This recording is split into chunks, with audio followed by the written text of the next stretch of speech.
So the other night, my family and I went to dinner to a very well-known US chain restaurant. And we went in and we put our names in and we were waiting for the table and the other group to come in. The interaction was very great by everybody who greeted us. So I was sitting there while waiting for the table. I looked up and I caught a whiff of those cinnamon butter rolls. So I got up and I decided to just look at the process. The baker saw me, so he approached me and he said, "Do you want some?"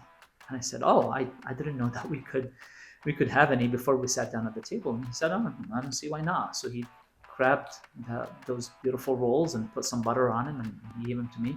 I thanked him and I sat down, started eating, waiting for the other party to come in. And then I sat there and I was like, that's an interesting interaction. So I got up and I went to the hostess and I said, "Would you mind if I ask you a question?" And she said, "Yeah."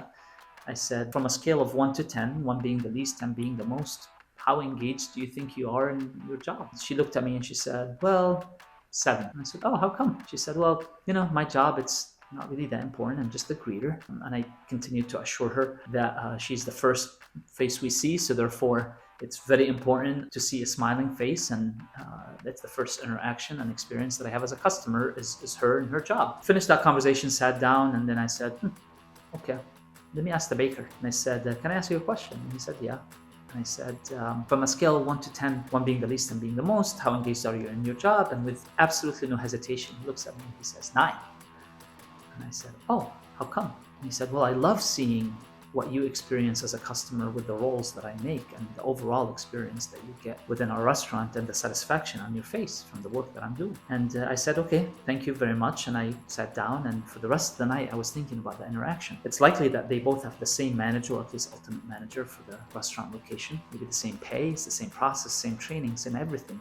But what is it that made that 2, 7, and 9 difference? I was thinking about it and it hit me. The baker knew his purpose. Not only his job's purpose, but his purpose as a team in general. While the hostess didn't really think much highly of her purpose.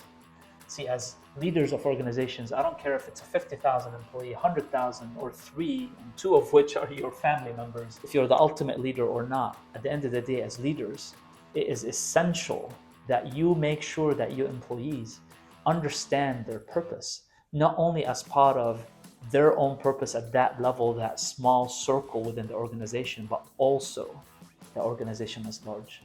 The higher that purpose is understood, the higher their engagement is going to be. Until next time, keep cultivating your culture.